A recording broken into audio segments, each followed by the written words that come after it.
And since I'm using my cell phone and with the speaker on, can you hear me clearly? Yes. We can. Yeah. Okay, very good, very good. And I will mute myself after I introduce you, May. Okay. So you can, yeah.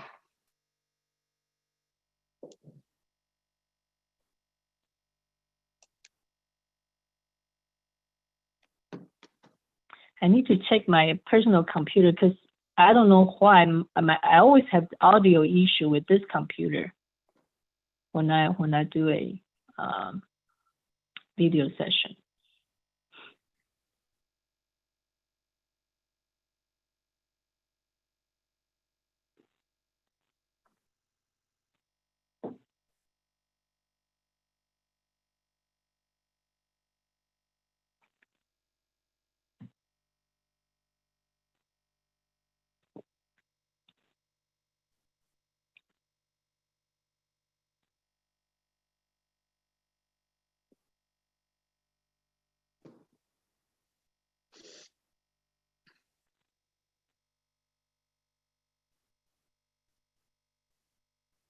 Zishan, do you want to put your contact information in the chat box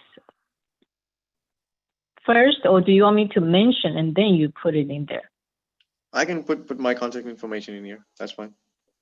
Okay, and then I'll mention that you are on with us and you are the manager at Capel. Yes. Okay, I was not sure. Still at okay, Capel. very good. Okay.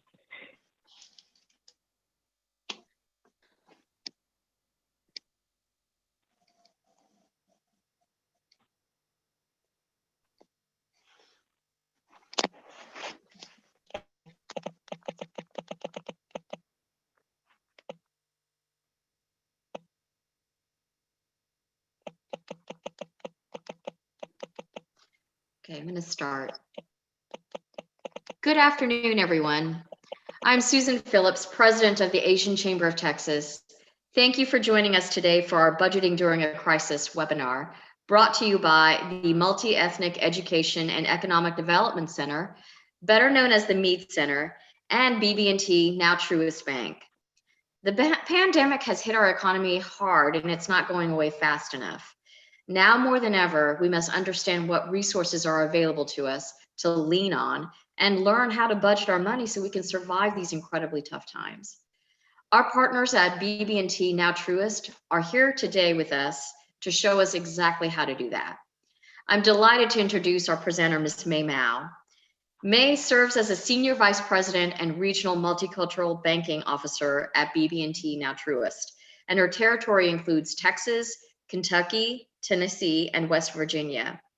She graduated with a Bachelor of Science degree in business and concentration in accounting from UT Dallas. Now, her entire career has been in banking, and she's devoted to educating the various ethnic communities with the tools and resources that are available to them to build better lives.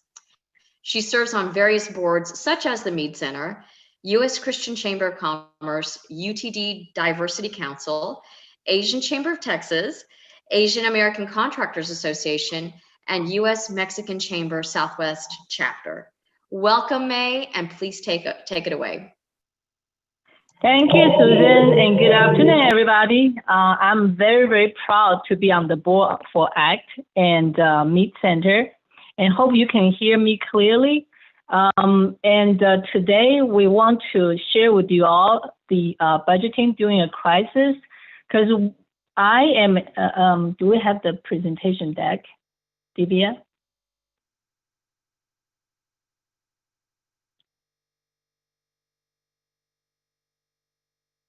And as you see that budgeting during a crisis is the special edition for our Bank on Your Success. The program, we have the standard components, and the first one is banking and budgeting basics. Second one is becoming a homeowner. The third one is growing your business. And we've had all these classes with the chamber, but during this pandemic, we know that people have job loss, pay cuts, furloughs. So very quickly, we came up with this special edition. We want to share with people in the communities that we are here with you, and we want to help you to get through this crisis with us. So next, please.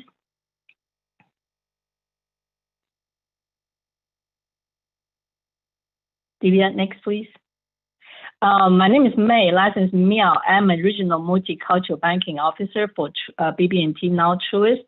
So multicultural banking, put a very simple term that we take diversity, equity, and inclusion to all the communities we serve. So Susan already mentioned that we work with all the ethnic groups, and we also sponsor events, create activities to help people understand each other's culture and the differences and the common places. And most importantly, that we use our Bank on Your Success program platform to help people to change their mindset about managing money and changing behavior about the finance concept. And hopefully that they will carry the basics and foundation to have a better future. Next, please. And people who know us on this call, we used to be BB&T, and I always say that BB&T stands for Best Bank in Texas. And now we merged with SunTrust, and the new name is Truist. Our purpose stays the same. We want to inspire and build better lives and communities. And look at our mission. It's all about people. It's about our clients, about our teammates, and help our shareholders. And utmostly that we want to accomplish happiness for all of us, people in the communities, our teammates, our shareholders. So I want you to remember us when you put an I in your trust. That's Truist. Next, please.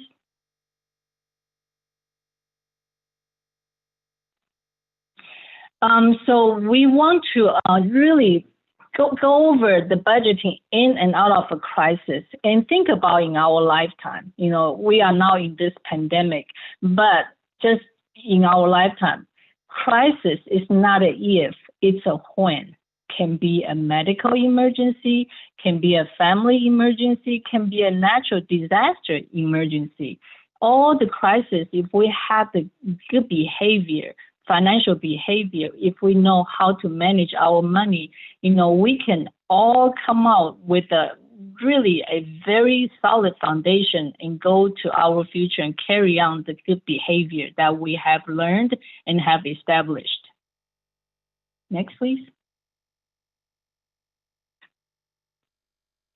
So in our standard class, banking and budgeting basic, we always teach people about how do we do budgeting, right? Because the components really is the expenses and income. So Susan, let me check with you. So when you do budgeting, how do you track your expenses? That's a good question, May. When I do it, I usually have a credit card statement or some sort of statement, and it shows me where my money's gone. Whether it's, at the grocery store, I've spent this much. There are little tools that I'm able to use, but I'm going to be honest, I don't always do the best job in calculating all of that. I know what my budget is for the month for food, what my budget is for, for everything else, all my utilities and everything else, but it's kind of a loose budget, to say the least. I could be better at it for sure. Well, that's a good start. At least you are tracking. I know a lot of people, they don't even track their expenses. That's why. How about Zishan? And I also want to introduce you my teammate, Zishan Sayani. He is the branch manager at our Capel location, and I'm very happy to have him on this session with me. And he already put his contact information in the chat box, and so he's going to help me to monitor the questions you may have and help answer some of them. I'm very low tech, so I normally don't look at the chat box when I do a presentation because it's hard for me to multitasking like that. Zishan, how about you? I mean, do you have a certain mobile app or certain things that help you to track expenses? Yes. Good afternoon, everyone. My best practice, usually I just log on to my accounts every day in the morning just to check all the transactions.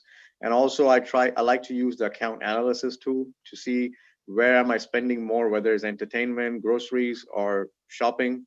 So I like to keep track on that. So in that way I know where to put a stop. So in that way I don't go over the budget. That's how sometimes I try to use it, and it helps me a lot.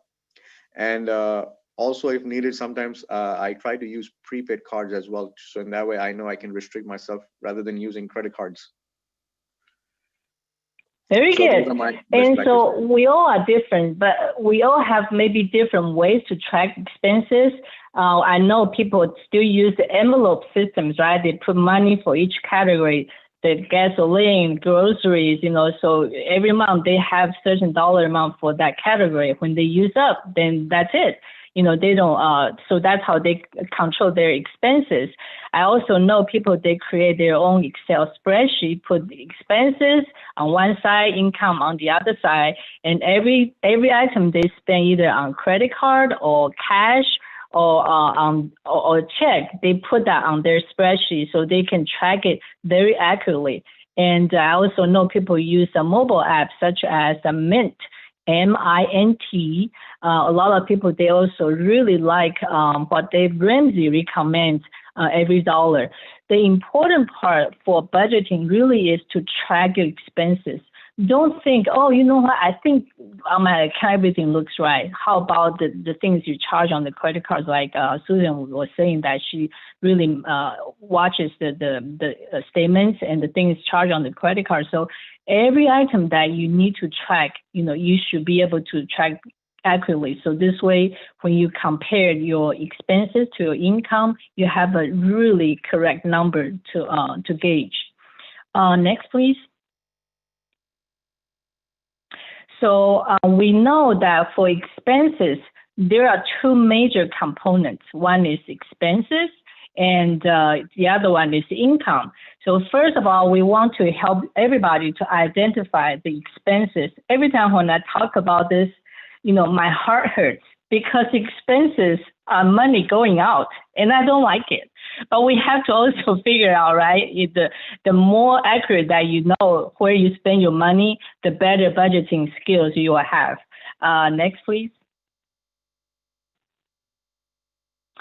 So here, it's on your workbook. This morning, DVI already sent to you all, and this is in your workbook, page 4. So it's a very long worksheet. We dissect that into like 4 big categories, and each slide I'm showing you is for each section. The first one is fixed must-haves.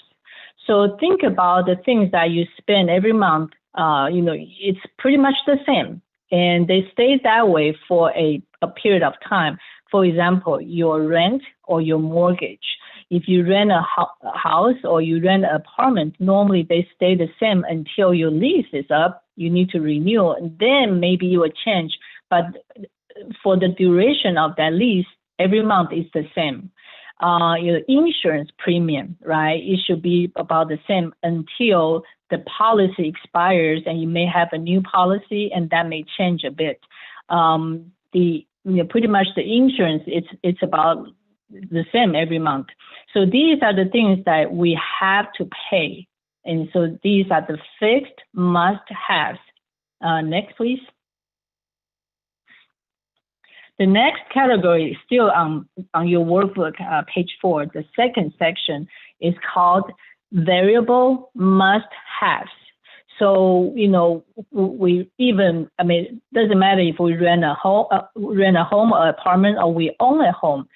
Electricity or gas, maybe we have both in the house, and the cell phone plan, groceries, gasoline when we go places, when we go to work before the pandemic, childcare every month, before we go to work, we drop off the kids at the facility, right?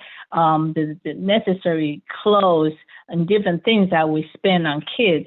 So these all are the variable things that we must have, to be able to live on, right? So this is another category.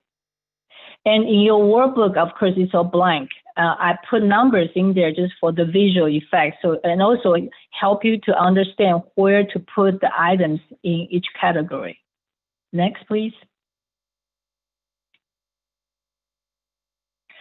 So the third section is called debts. So think in terms of you owe money. Doesn't matter you owe money to a bank or credit union, a lending company, the government, or your friend or credit card company. As long as you owe money to that organization, to that institution, that they are your debts. And the reason I mentioned you owe friends or family, because when you borrow money, even only when they say, okay, May, this is a gift, you don't need to pay me back. As long as you borrow, you owe people money, they are your debts, okay? So I also listed a few items here. And the next thing is so-called sanity expenses. And I like to call my happiness expenses, because we can go to Starbucks, get a latte, get espresso, or for myself, I like chocolates, I like Cheetos, I like Fritos. These are my treats, my snacks. And also, we do video streaming services, right? Not many people are using cable anymore. So we have Hulu, Roku, Netflix, you name it. And the prices is different. But before pandemic, I don't believe that we really care that much. We just pick whatever we like. And also, eating out. I believe a lot of us on this call, we all like to eat out, before the pandemic. So these are the things I call my happiness expenses. Next, please.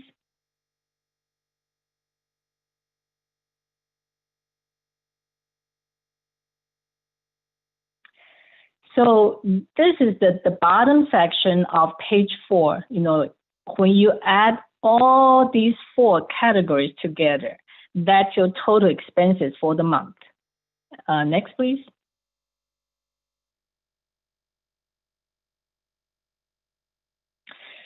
So now we are in this whole pandemic, and this COVID-19 has turned this whole world upside down, and I already said at the very beginning, job loss, pay cut, furlough, a lot of things happen to many, many people.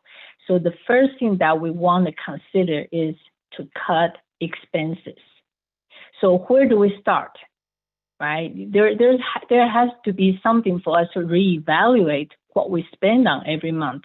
So the key concept here is what you need compared to what you want.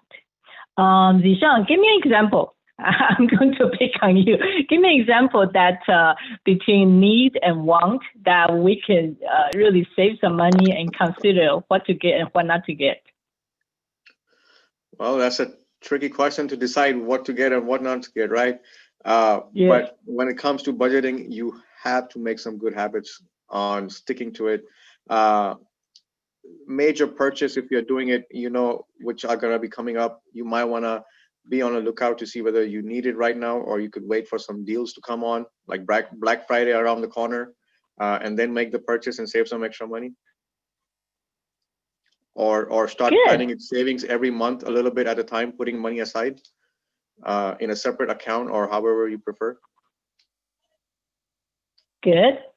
So, for me, it's like, thinking about transportation, right? Because we go out, we go to work, we still need to have a car to drive us around. And so really what we need is a reliable vehicle, efficient, right? But what we want, I believe we all want a Mercedes to drive us around, right? So that's a good example of need and want. So just think about this. Susan, can you give us another example? Compare need and the want. Need versus want. I think you've got it listed here pretty well. Okay. I think, so yeah, okay, good. but to your point, I think instead of I need coffee in the morning. So sometimes it's just more convenient to get it on the way to work versus just making it at home. So, I mean, that's one big way to cut corners in terms of, or minimize expenses. Cook at home a little bit more than you would, you know, going out to eat. So your sanity budget is lessened a little bit, and what it would cost for a cup of coffee, on the out, you know, going out for a cup of coffee would cost you pennies versus, you know, a couple bucks. You know, a penny saved is a penny earned, right? Right. Very good. That's actually a very good example. You know, a lot of times that's one of the examples that I use too. So also think about the groceries you buy. Kids always want candies, especially now the Halloween is around the corner, right? Always candies, soft drinks, all that good stuff. And they are not cheap, right? Chips and all that. So what we really need, well, just bottled water, you know, healthy snacks, you know, we can make at home, right? And I can tell you that really, I have a young kid. He told me that when he was in college, he wanted to buy something and he didn't want his parents to spend that money because it was not cheap. So what he did, he was drinking tap water all 3 years. And he actually saved more money than he needed to buy the thing that he wanted to buy. So just a very simple example that the things we can cut. And I already mentioned I love chocolates, Fritos and Cheetos. So do I need them? Probably not. I can cut it, right? And also the cell phone. Think about iPhone 12 is right around the corner. It's expensive. And we can get an LG phone for $125. And iPhone is about what, 10 times that much?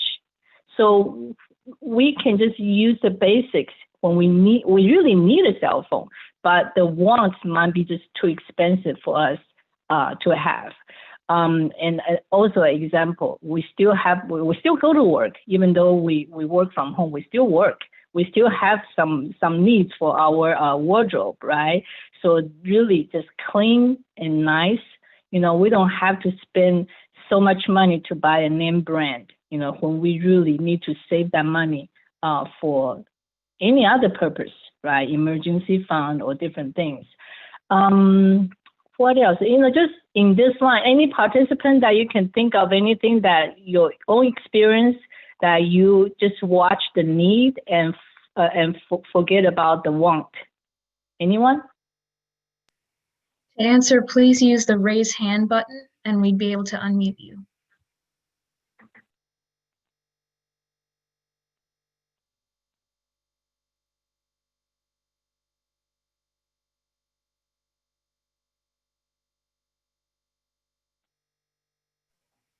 Nope, I got no takers. Okay, and also want to remind you all that I forgot to say that if you have questions that you want to ask, I can definitely stop my presentation and answer questions. And of course, Zishan is monitoring the chat box. You can also put your questions in there and he will help answer too. Okay, thank you. Next, please.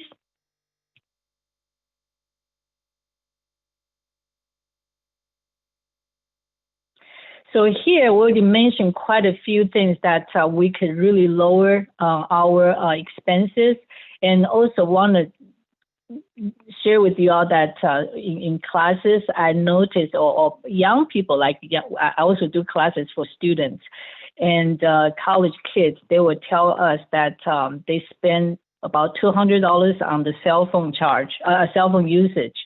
So this is time maybe we can, you know, find another carrier to lower that plan, you know, lower the costs, right? And talking about, you know, the utilities, the gas in the house, maybe we can watch, you know, when we leave the room, turn out the lights, you know, when we leave the house, in wintertime, lower the heater. In summertime, you know, up the air conditioning. So that can save a little bit too. Also, if you rent or you own a home, there are relief programs out there. But doesn't matter if it's the lender's relief program, the government's relief program, they are not automatic granted to you. You have to take that initiative to contact your lenders, contact whoever, has that program out there. That's why it's important that you pick up the phone to call and to get help. Next, please.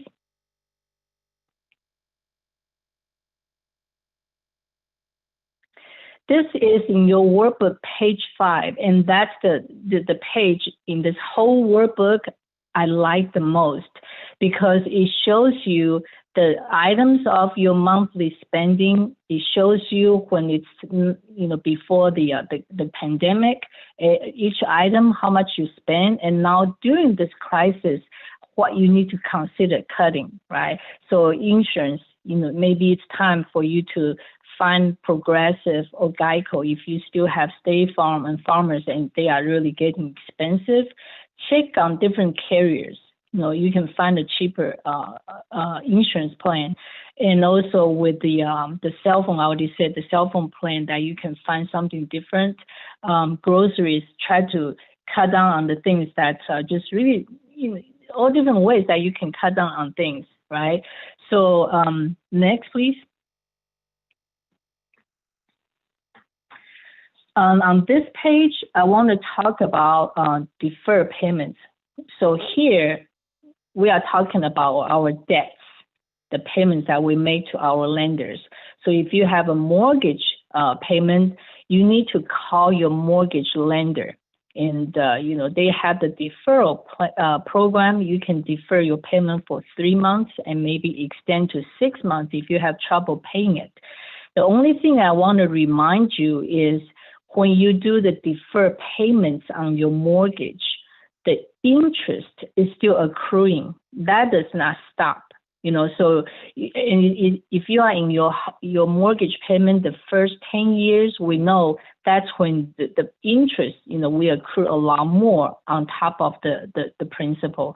So when you consider deferred payments, weigh the pros and cons, right? If you also have a student loan that, you are paying every month, and President Trump, I believe it was in late August, he also signed an order that if you have a federal student loan, you can have the deferred payments until December 31st this year with no interest accrue on it.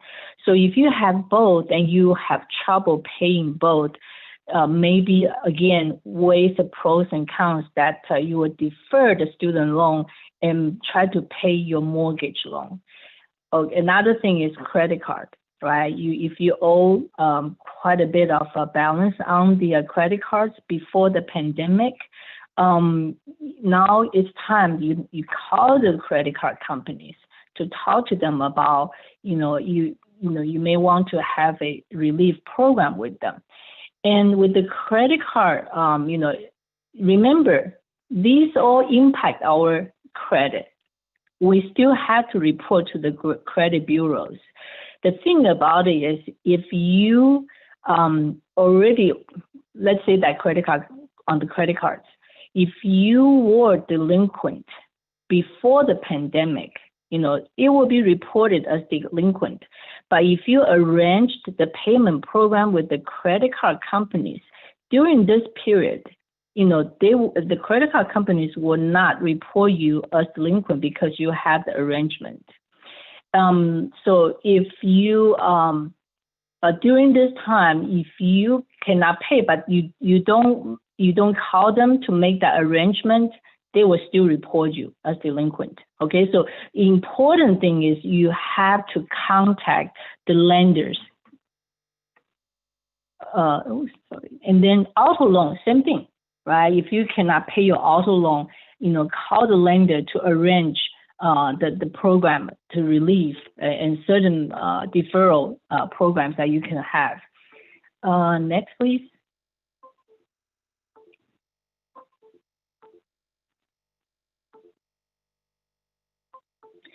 So now we are talking about the second main component in the budgeting, and it's your income. And I love talking about this because it's money coming in. The more the merrier, right? Next, please.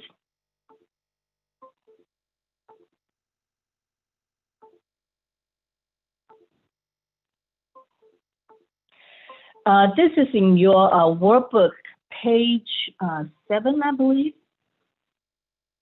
Let's see. The deferred payment, that was on the workbook, page 6. And this income is on page number 9. And also, it's a long worksheet that you need to put in numbers. And we just separate that as 2 big sections. So the first one is regular income. When we do budgeting, we use take-home income, which will be net income, right? Because, for example, if your gross income is $5,000 a month, you have to pay taxes. Also, you probably the insurance premium that will be taken out if you work for an employer, they offer the health insurance. And I hope everyone on this call, you are taking advantage of the 401k offers from your employers, right? And the take-home income is the base of your budgeting. And so you asked me, what if I'm a 1099 contractor, right? So when you do budget, you use your previous income that, on the tax return, and then divide it by 12. That's your average monthly income. And then, of course, during this time, the situation is different. So you may want to reduce your monthly income because you may not be able to make that much as last year. And then what else? Income. Or for example, if, because we have people from all different walk of life, right? So if you do get, say, food stamps, those prepaid card, and that's your income, but they have specific use, right? So for example, if it's groceries and you can have your income, that much every month you get, that's your income, but that's other, right? So that's how we really put our income, different income sources on this worksheet. So here I also put a Uber, for example, this person, he's making pretty good money, but he also wants to make more to save some money. So he's an Uber driver as a part-time work. So that's how much money he can bring every month. Next, please.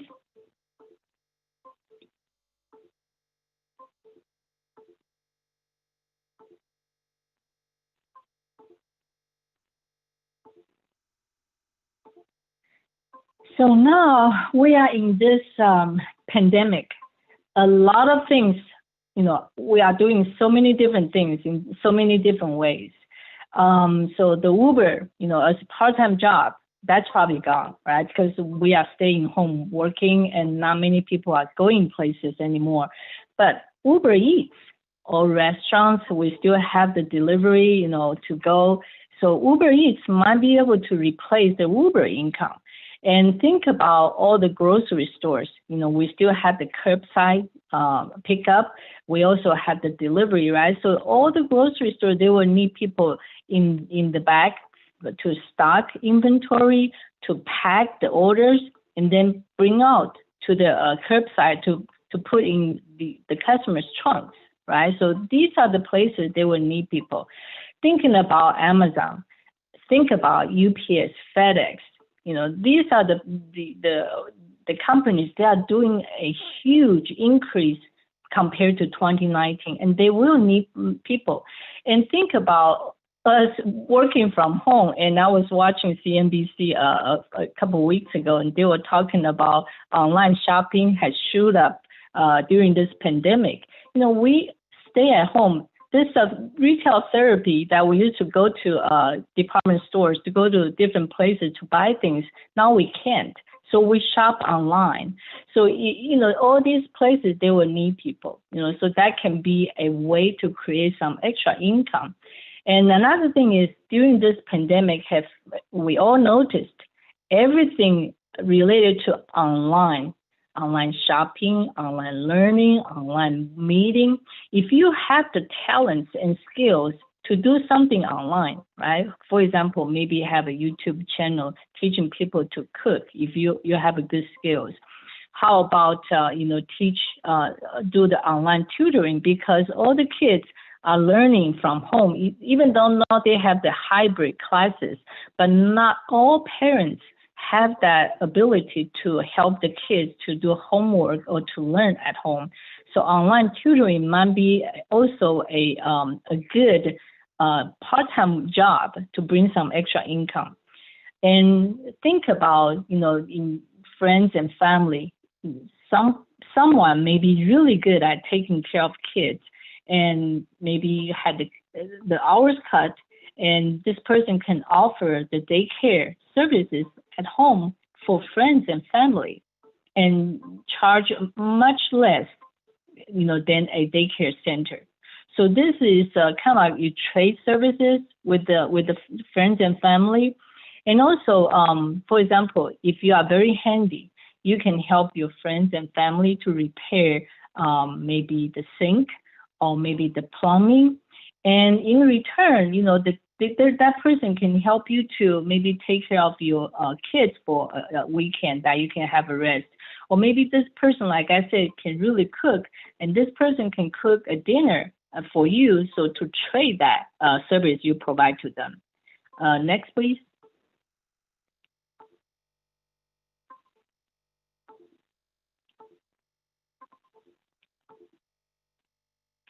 So here, like I said, I put in virtual tutoring as the income to bring extra money for this family. Next, please.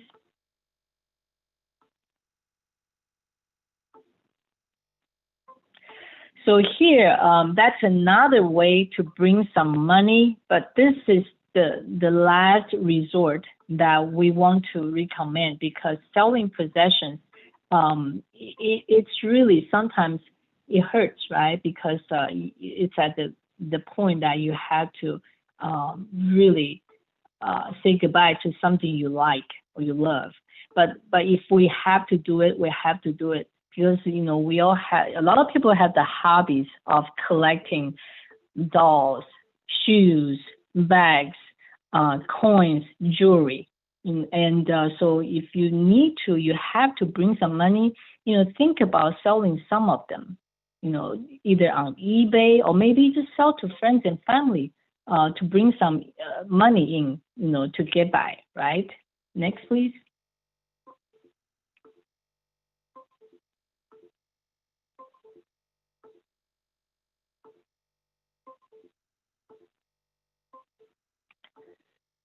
And of course, we don't remember before the currency was invented, but we learn from the history lessons, or we heard stories about before the currency was invented.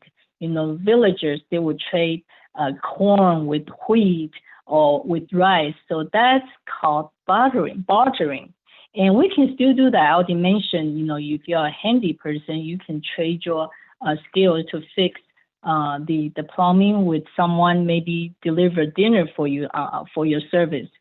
And also I know that we have participants say that because they are really good at sewing, and now they will do the masks at home, and they will sell it to the schools or donate to the first responders.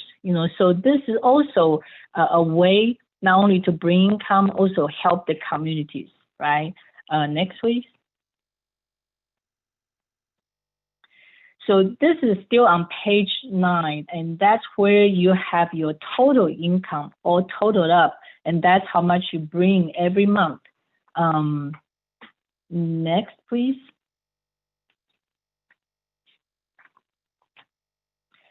So now we have a way to identify our expenses and also our income.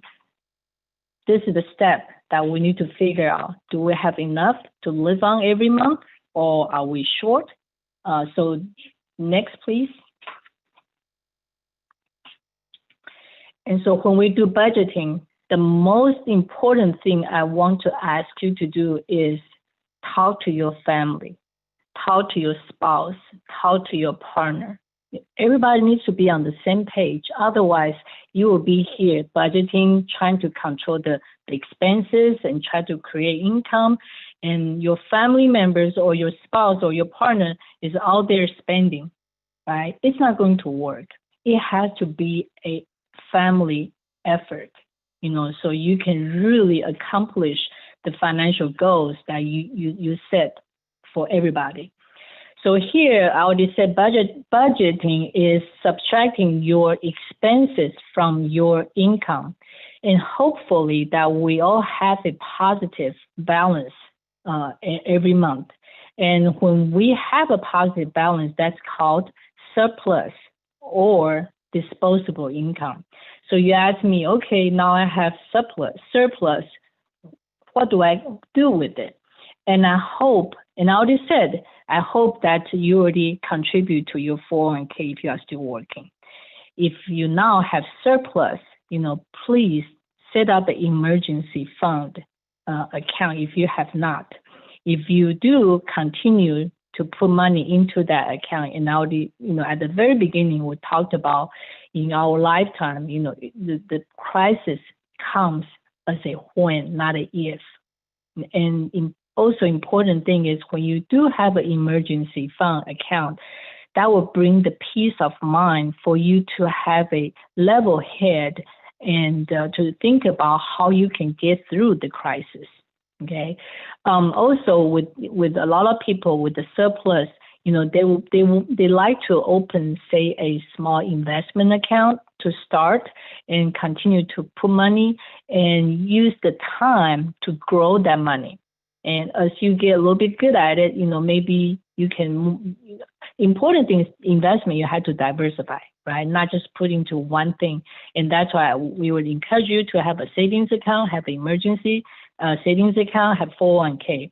And now the disposable income is something that you can think about, maybe put some in your kids' college funds, put a little bit more or diversify the direction for your retirement, or maybe you have a savings plan that you want to have a big purchase, right? So these are the things you can use. So now on the other end, what if, you have a deficit? And you tell me, so May, I've reevaluated my expenses, I've been cutting my cost, and I try to bring more money in, but I just cannot make it, especially during this pandemic. It's really, really hard. So if really that's the case, there are organizations, right? Me Center, the Chamber, a lot of the Catholic charities, a lot of organizations out there, they are providing free help. And it's not a shame to get help when you need it. But we do need to also think about giving back when we can, when we get through our own crisis. Okay, next, please.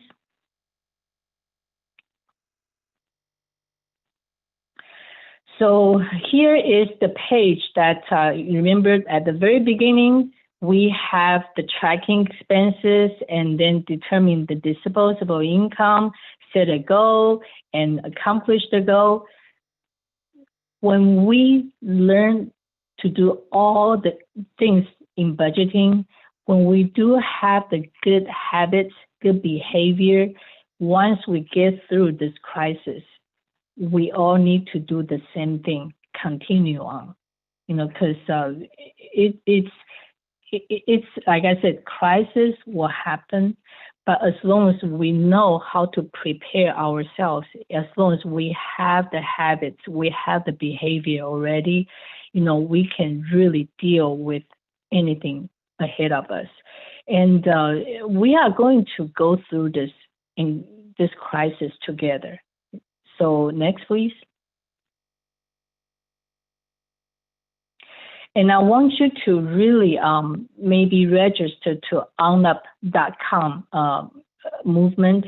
This is a site put out by Truist.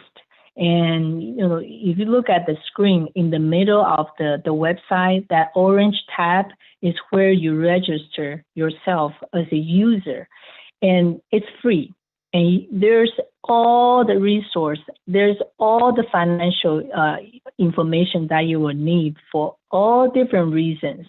And I signed up to this website myself in August. So far, I have 2 emails from onup.com. It's just giving you the information about the tips to go through the crisis, the tips, the rule of thumb of investing your money. So just different things that we can really learn and review from this. Next, please. So really, this is the presentation we have for today. And if you have any question or any thoughts that I didn't mention in the presentation, please ask now. Or any comments. Like I said, we would like to hear people's own experience during this pandemic, because we all are different. We all experience different things. We all go through things in life differently. So if you can share some of the things that you do that will benefit everybody, please. I actually have a comment regarding food.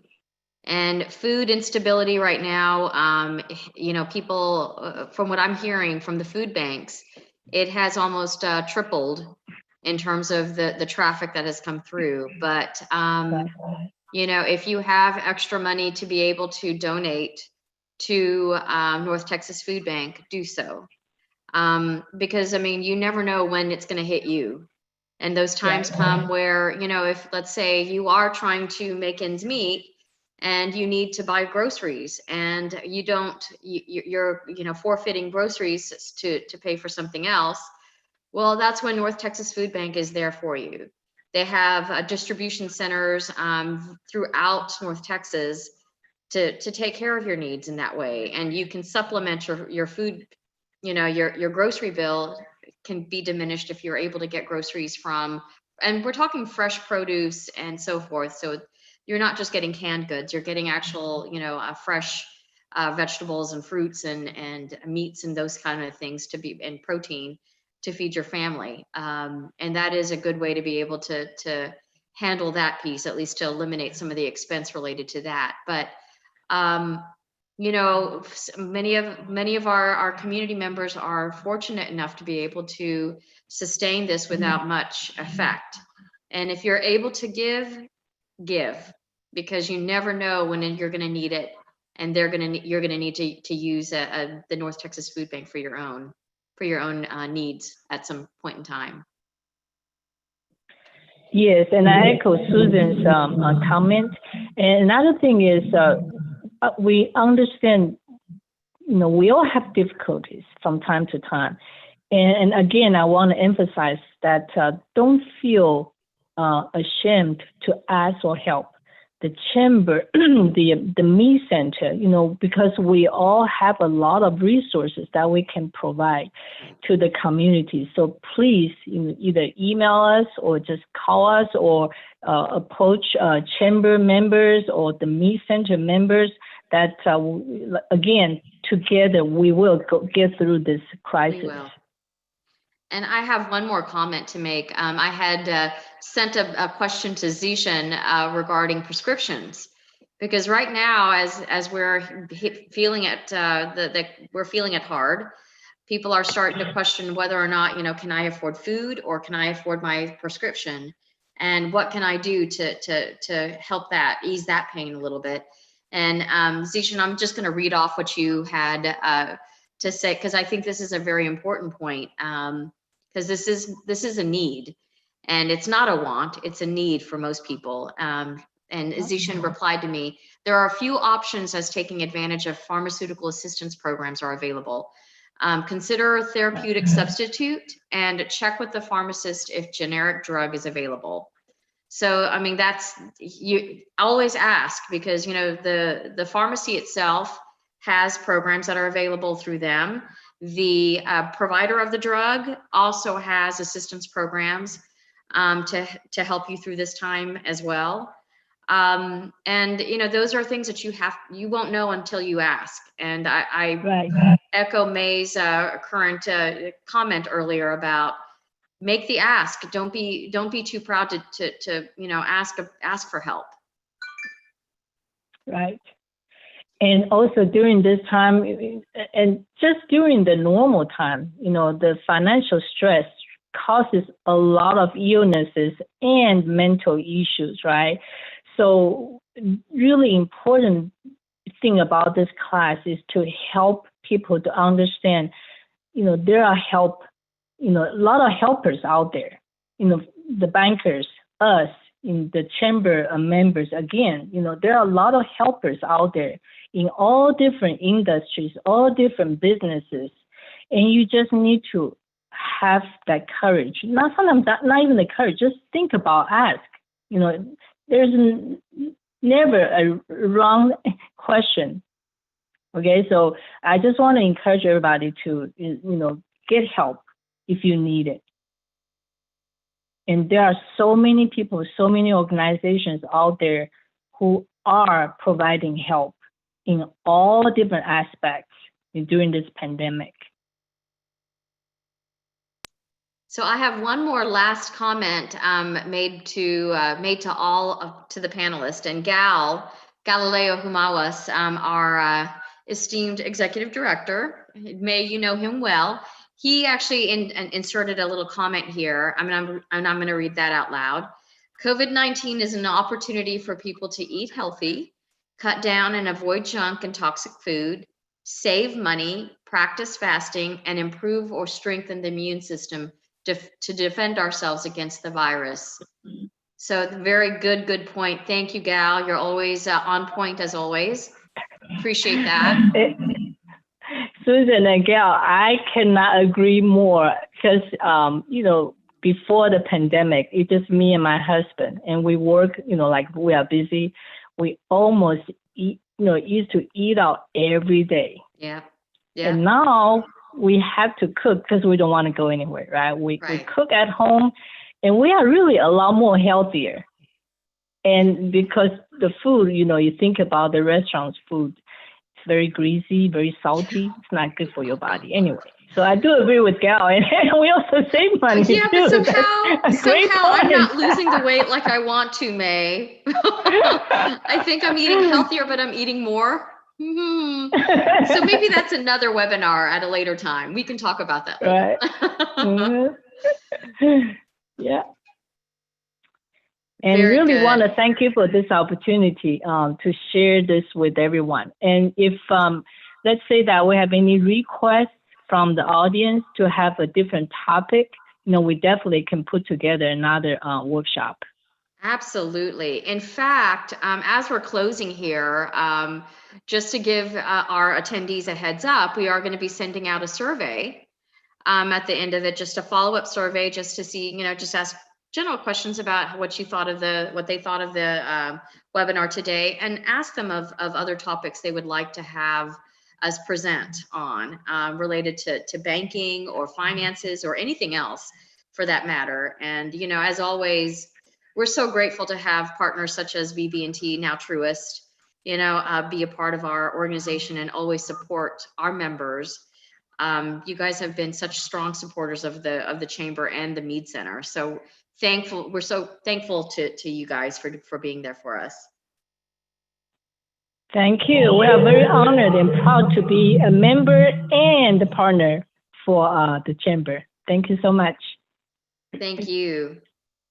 And I think I'm going to go ahead and close. We have a few extra minutes. I don't see any other Q&A questions coming through the Q&A. So I think this is time for us to go ahead and close. But before I close, I do want to give a heads up on a few things that are coming down the pipeline. As I mentioned, you will see a follow-up email from us with some questions on a survey just to get some feedback from you, but also to give you a heads up of things that are coming around the corner. We have our Women's Business Conference coming up in November 19th and 20th. And we're so proud of it. We've got some amazing speakers. Our keynote speaker is the Dean of the Eric Johnson School of Engineering, pardon me. Stephanie Adams is going to be speaking, and she is amazing. She's inspirational, and just gives it to you straight. And so just, I can listen to her all day, honestly. And then we have esteemed panels on topics such as nonprofits, on civic voices and civic duties. And then the STEAM conversation is all three are very important topics related to women's issues and supporting women and empowering them. So I hope that you are able to check out our website. Oh, thank you, Divya. There it is. There's our website and our flyers for the event. This is going to be a fantastic blowout. And best part, it is free. This is a free event for all of us, for the chamber to put on for you guys. So please click on it, register, and get plugged in. This is a great way for you to find out about the chamber and what we're about, what we stand for. And this is an event that the Mead Center and the chamber are doing together. We are all about empowering women and empowering minorities and empowering our communities in every way possible. And with partners like BB&T, now Truist, and the Mead Center, we're on our way to doing that. And on that note, I'm going to go ahead and close, and I want to thank everybody for showing up, Zishan and May. Until next time, my friends, we will see you next time. Thank you. Thank you. Thank you. Have a great afternoon. You too, you guys. Thanks, Divya.